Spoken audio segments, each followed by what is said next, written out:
Let's talk VDML with KJR.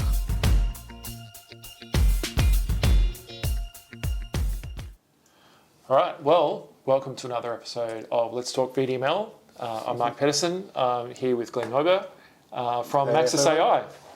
Hi everyone, I'm Glenn, CEO and founder of Maxis AI. So at Maxis AI, we're helping companies to analyze images, videos, and data from satellite footage. And so happy to be here. Yeah, awesome. So, I mean, we met collaborating on a project to look for rock art. And since then, we've been doing a whole bunch of different projects. So, Glenn, you really specialise in building up machine learning models that deal with images. So just run us through a little bit more, like what does that actually look like, what's involved, what kinds of applications? With Maxis AI, a bit of a backstory maybe is a couple of years back, I was still in my corporate job, and we got a lot of clients asking for, here are a lot of images, and please tell us what to do. And that was still in 16, 17. And in the meantime, the reason for Maxis AI was that I had the opportunity to do something on my own, to basically take that idea and take that input into a startup, which then became Maxis AI, with the goal of enabling business users in Australia, small, medium enterprises particular, without the data science knowledge and software skills in-house, to be able to process large amounts of images or images coming from videos as frames or satellite footage with AI at scale, and helping them to configure and customize it in a way that it's specific to their business needs. So every time an off-the-shelf model is basically not enough and would need to require some expensive fine-tuning and extensions to their needs, that's basically where we can come in and help them to do so. Yeah. And since then, so I was serendipity to actually meet, because we before we met at Rock Art, we also were thinking about putting a proposal in for the Trusted Autonomous System, CRC, to help with critical infrastructure and analyzing damages after disaster events, to help speed up insurance claims, to get basically the repairs done, and using AI for it, because there's a 9 months backlog for insurances to get the claims assessed. Somebody needs to climb up the roof and basically assess the damages and go back to insurance and yes, this is what needs to be done. So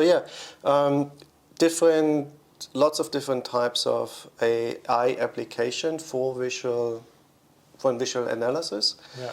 And all from our end, customer driven. So we are not the domain experts, but the technology experts. So working hand in hand, helping the business to apply the technology successfully.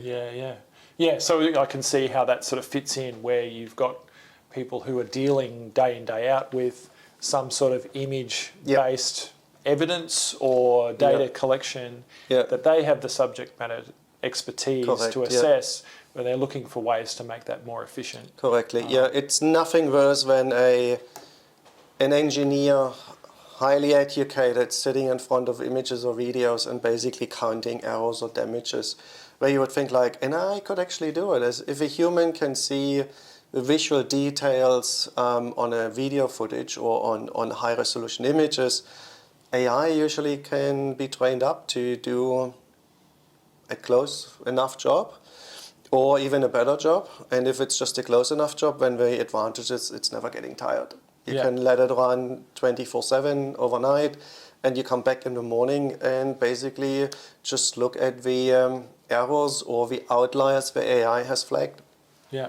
Yeah, and that seems to be part of the job. You're not taking the human out of the loop as much as just Oh, no. prioritising.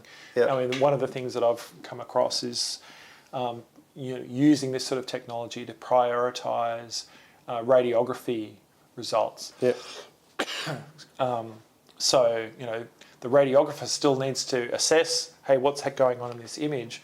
But, if there's something that's more urgent, you might want to be able to look at that, those Correct. top 5 first, so that, that patient can get treatment sooner rather than later. And if someone else is like, not that they're not going to get treated, but it's like, that triage process, being able to do some of that, and makes total sense with insurance and other things. Yeah, and to add to that, it's also so important, and I think that goes towards the validation-driven model development, is not just looking at where the model fails or misclassified things. It's also about going back into identify footage where the model actually detected nothing but should have.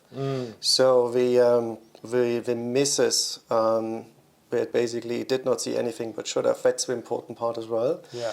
But also on the other end, validating where things that has a high confidence from the results, also checking that high confidence is warranted. Yeah. And going back. And that comes to some experiences along the way, especially if you start with small data. And we always often start with small data because it has not yet been done before, or it's on the client's data and they have not yet explored how to prepare the data for a visual AI pipeline.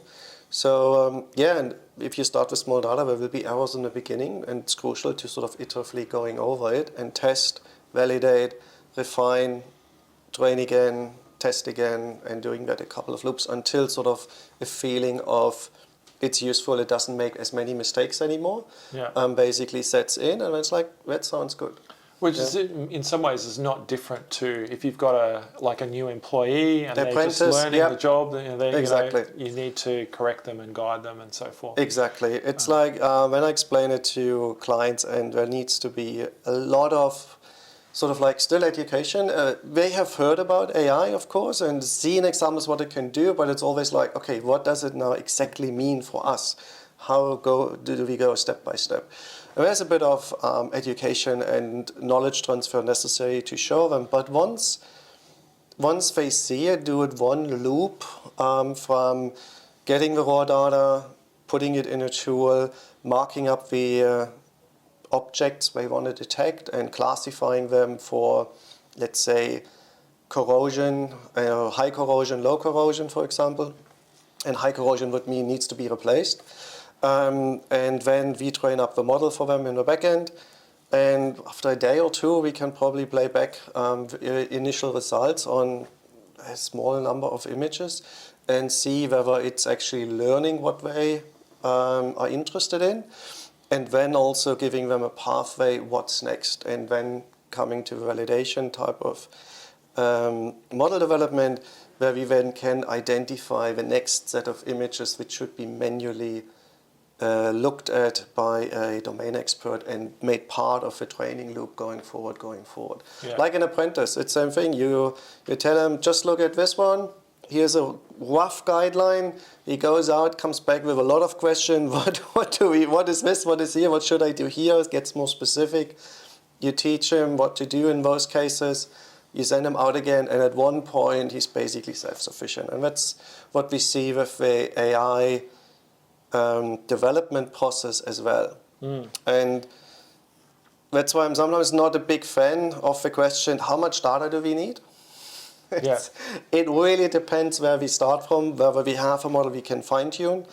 One case where we did corrosion on nuts and bolts, after 650 images and about maybe 2,000 individual nuts and bolts, the model sort of became to a point where the domain expert in front says, like, good enough. It still makes mistakes, fair enough, but it's basically the time it took to correct, and basically was minimized now. And so, yeah, good enough. Yeah.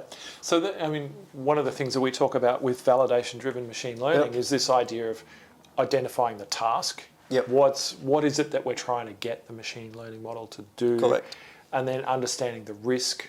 It's like, well, what would be the impact if it makes a mistake? So if we're looking for corrosion in nuts and bolts versus trying to detect a melanoma, then there's slightly different risks, but I don't want to downplay, depends what those nuts and bolts are being used for, right? Yeah. So if it's the kind of nuts and bolts that are keeping the bridge up. Yeah, or high voltage electricity lines up, yes. Yep. So then we care a lot about, how well that's working. So understanding the risk, and then as you say, starting with something and then seeing what kind of mistakes it's making, that kind of tells you what more data you need or better labeling processes and so forth. I mean, that ties sort of in as well in what should be good practice in any AI development process is understanding, first of all, the problem. What do we want to solve? It's not like we can just for the sake of doing it.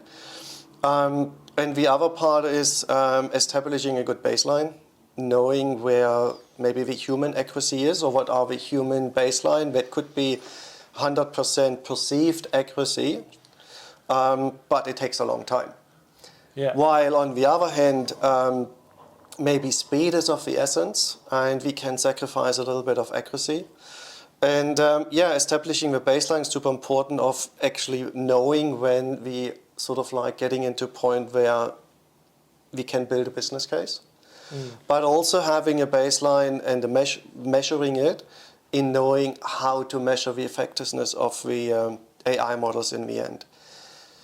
Here now with visual data, unfortunately for us, we are in a bit of a predicament because the traditional measurements in like intersection over union, mean average precision, and average recall, is something very hard to explain to the business users. And what does, like some of the state-of-the-art models on COCO are 0.4 mean average precision, 0.5.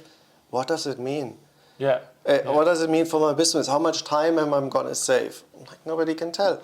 And in the end, that's why it's sometimes good to just do it. Not looking at all those measurements and being too focused in. As soon as there's a point, and there will always be a point with enough data, where it feels useful, even though maybe you have to put in 10 or 20% of the time to correct it and sort of like give him the little details which it didn't learn yet.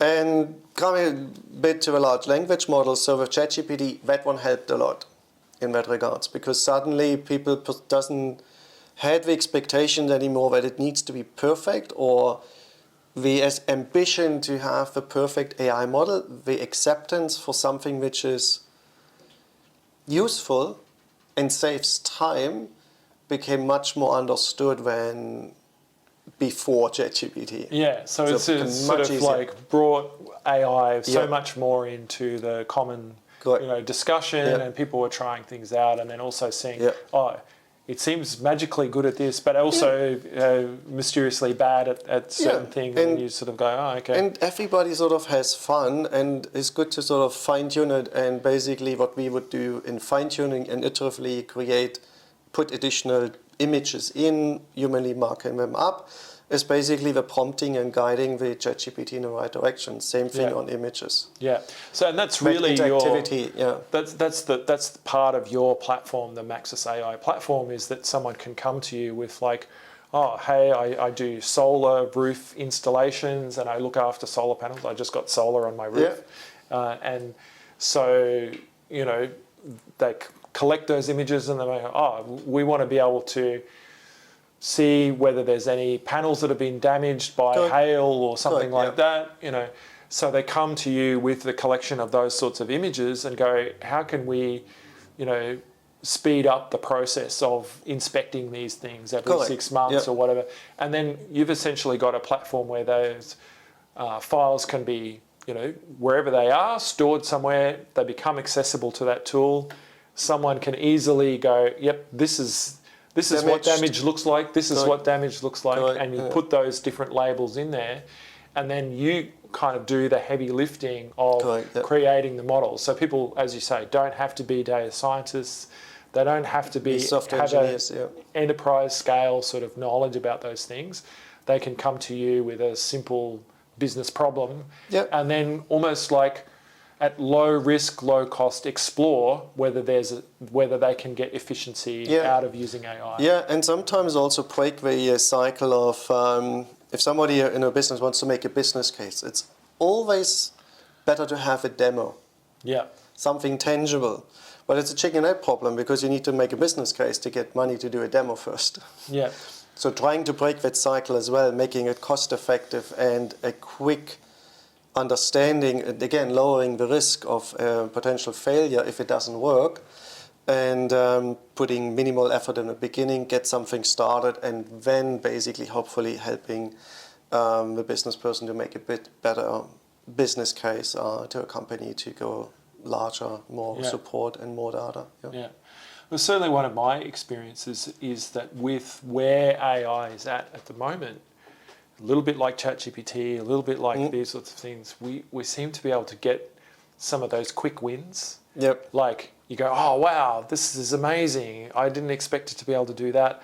And then when you start to go the next step, then it becomes a little bit harder. And you sort of like find that, the efficiency that I thought I was going to get, I'm not necessarily getting. And it sort of comes back to being really clear about, what's the task that I can give to my apprentice? Yeah. You know? Yeah. So there's a couple of areas where we also see sort of like quick wins, and then it starts plateauing. One thing is like, with the initial data, with small data, you can see clearly where it starts learning and you get quick wins. But when it becomes harder to sort of, and the progress of like incrementally getting better and better and better, it's not as visible anymore. It's not as quick, it doesn't feel as quick anymore. You still make progress in improving the overall performance of the AI, but it's much slower. Where often it can come to a stop is when the next step is, how do we get the data now out of it and put it into a dashboard that we can actually do more with it? Because often what we see is like the business problem is here, the strategy is here, manual process in the middle, and there's often Excel involved. Fine, or Google Sheets or whatever. And then basically out of there, the reports and the management or the the actions are being driven out of that particular data. So how do we get it out of our tool from the AI back into Excel or Google Sheets, and from there into reports that you have it there to drive actions, drive decisions. And that's sort of like the step we are working on, we enabled on, either via export from a platform of the data or via API access of sending an image, getting the data back and collecting and doing the reports yourself. Or we even look into how do we need to frame and the labeling in the beginning to actually enable certain reports. So for example, one of the more challenging tasks was to be able to measure the little oil gauges at a train wheel, which are analog, and you see basically the oil level. And what we basically said is like, we probably could do it if we detect the overall instrument outline and then the individual area of the meter and the individual level of the oil. AI can do it, and based on those measures, we can calculate a percentage value. So can also tie together in the end, like what report do we need, and then we need to backtrace in like how to set up the tooling and the AI to get the data to us. So thinking about again, it's that problem as a whole, and again, I guess in the context of VDML, we also talk about once you have that model kind of working, then often the next step is that integration piece. And once you've integrated it, is that all working correctly? Yeah. So, you know, there's some folks I think who have been working on like simple AI models that will like read old analog power meters. So, and they just put a SIM card in that, and then it can transmit, these are the numbers that I'm seeing, instead of replacing the whole power meter with a smart meter. So similar to what you're talking about. Yeah. But yeah, it's understanding what's my point of connection back to the rest of the business system. Correct. Yeah. And if we're used to people looking at a whole bunch of images and then typing something into an Excel spreadsheet, then there's a process to digitize, if you like, the whole business workflow, not just make an improvement in one area and not others. Yeah. I mean, our experience is also from my previous job, changing a business process is usually difficult. Yeah. Especially if we don't know yet what the AI can do, just rethinking everything. Sometimes people or organization and teams get stuck in sort of like a analysis paralysis. So hence the first step, and our approach is always trying to first keep the process and replacing what we're doing anyway with AI, or helping them with AI. They still have to look at it and look at outliers or new data coming in where we definitely know we haven't trained on similar data yet.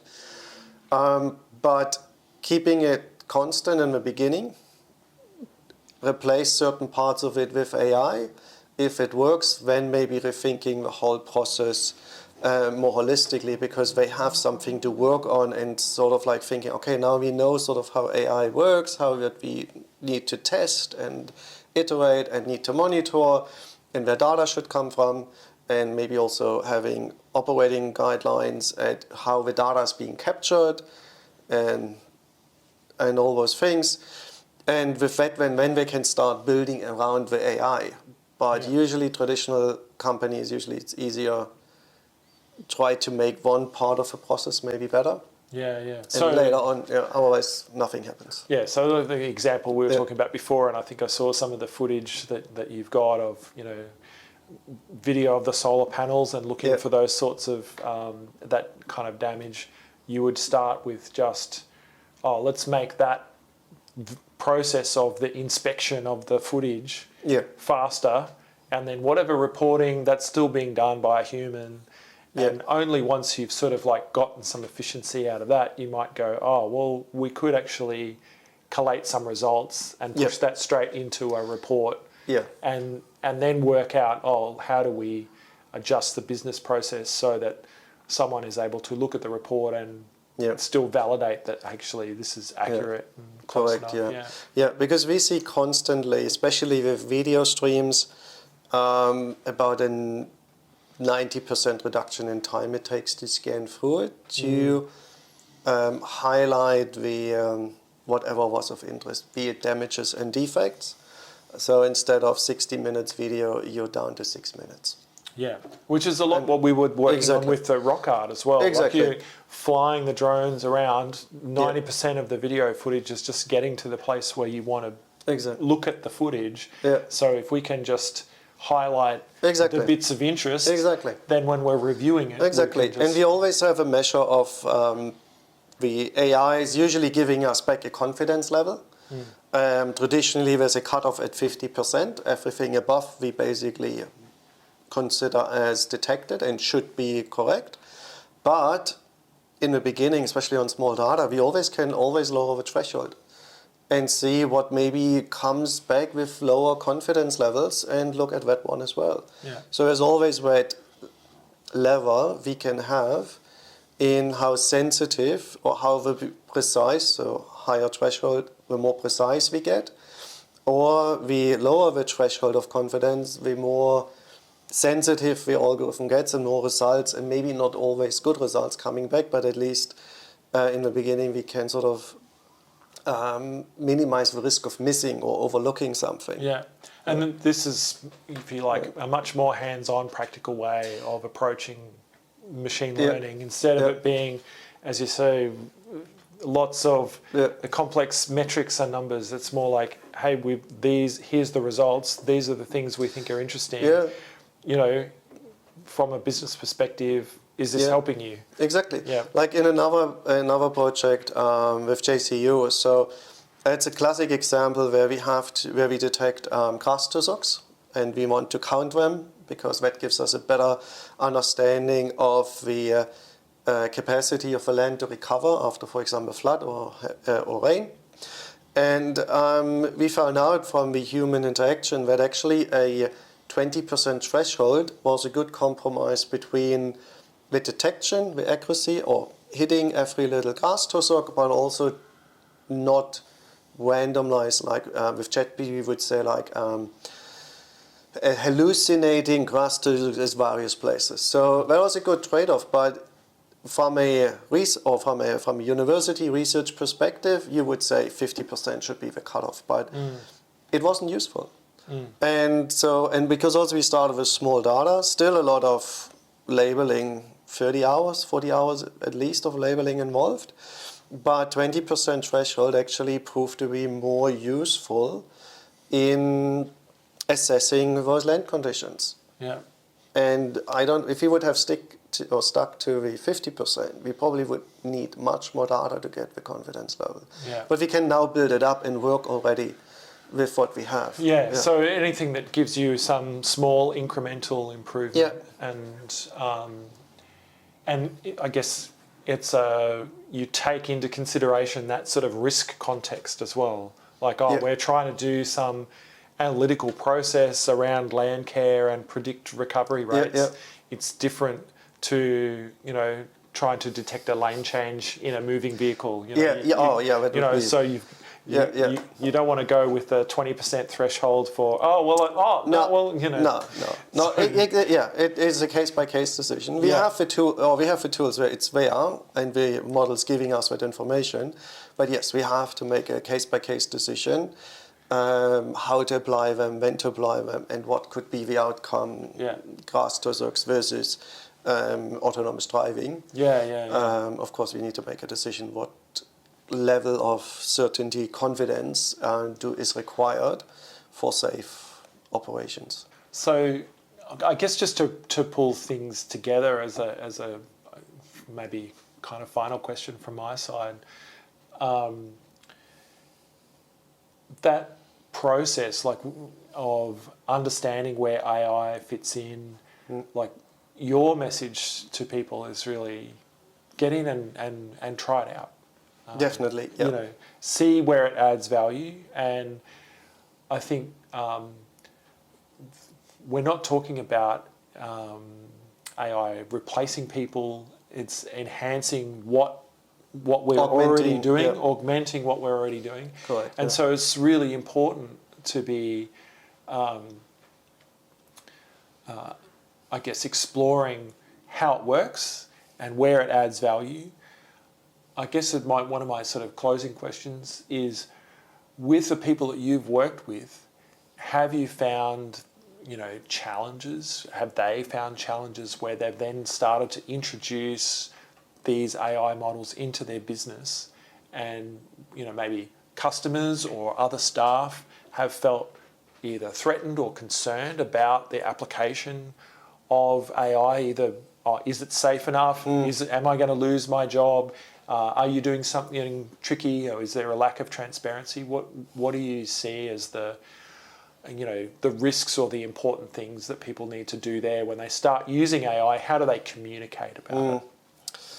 Ooh, it could be a longer answer for a closing question. No, that's all right. But there's a lot of aspects to it. Where to start? So currently, from Maxis AI and where we are with visual AI, yes and no, but more on the side of the challenges are when things didn't progress as quickly. Not so much of fear. It was usually because I don't want them to feel it's a black box. So everyone who is sort of in the project or from a client side is supposed to be involved. I don't want them to be feeling it's a black box and they don't have a control over it. Definitely not the case. It's super important to be involved in the creation process. Like, you need to understand your apprentice and you understand your apprentice better when you train him. If you get an apprentice from somebody else, you're like, I don't know what he's learned. I don't know what he's been taught, right? So hence, the best approach to create trust and also then foster adoption is when the people who are going to work with it are involved in the creation process from the beginning.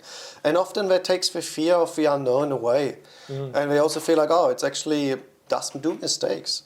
It gets better over time, it doesn't get tired, but it still does do mistakes. And they accept it at one point. And if they understand the error of margin, that's fine, we can accept it, we can live with it, as long as it's useful and saves time.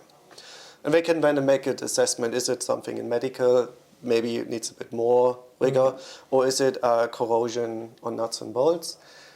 Maybe different assessment and saying like, oh, it's good enough early on. Where things get hold up is more like when we have to go back and say like, the criteria, the guidelines in how we thought what we need is actually not the ones we need. So when the business question or the guidelines in the beginning of what the AI should detect are not correctly understood or proved out during the process, we need to go back and change them and go forward again. Because it's sort of like, if you take one engineer in the room, and we had that with corrosion on nuts and bolts, one engineer is always 100% sure this is the grading from 1 to 4. If you take 3 of them, they do not necessarily agree 100%. Somebody might say it's actually 3, another says 4, and then it's like, why do you say 3? And it should be actually 4. And then you get into it like, what are the guidelines, the criteria, the decision criteria? And if they change or if they need to be clarified, or if it turns out during being crystal clear for the AI with those guidelines, if it turns to be like, oh, we have to go back and change them and make up our minds first, then we have to go through that process again. Yeah. And that's sort of where adoption sort of like gets not completely on hold, but gets slowed down and needs to then like, okay, what do we need to do now to get that actually correctly into the business? Yeah. Comes back to compliance things, because again, if one person says like, this is okay, and we labeled it, we introduced human bias. Yep. By those, maybe relying only on one expert, and later on the second and the third expert comes in and say like, why is it doing that? Shouldn't do it. It's wrong. The first person says, no, according to me, it's right. Yeah. And that's sort of like when the things where you have to go back, things get sort of like slowed down, you have to go back and sort of like go forward in the correct way that whatever the AI is produced is also understood why it's doing that, without knowing the actual neurons and all the little things. And I think that's an excellent answer to a really complex question. Oh, thank you. In terms of 2 things. One is get involved in the training so that you build that trust, because you're involved and you see how this thing learnt, just like you would train an apprentice. Exactly. But also that that process itself may reveal that your own experts within your business have a difference of opinion, and then that's something that needs to be resolved. Yeah. So, I think it helps, but sometimes it's like, okay. Yeah, then you might have a bigger... Takes time to come to an agreement company-wide. So it looks super interesting the way that all of this actually invites us to get hands-on and learn for ourselves. If you're in a business and you're wanting to employ AI, if you've got a visual problem, they can come and talk to you and see how that can help. And exactly to that point, Mark. Once they are involved, the fear of getting replaced actually sort of goes away, because they feel like it's actually not that threatening. Yeah. And also when they feel like it takes and we always want to take the boring part away, the tedious manual process. That's what we want to take away. And when it becomes sort of like more of becoming a teacher and saying like, okay, this one needs to be better here, and we correct it, retrain it, and see what the next version is basically better. Yeah. And that's sort of like where everything becomes more productive, and also we don't need to want to do tedious, boring things anymore. Awesome. Yeah. Well, that sounds like a great place to wrap things up. Thank you so much for your time. Thanks for having me. And yeah, look forward to what new and wonderful things we might be doing together in the future. Good. Awesome. Sounds good. Looking Thanks forward very to much. it. Thank Cheers. you. All right. Cheers. Thanks, everyone.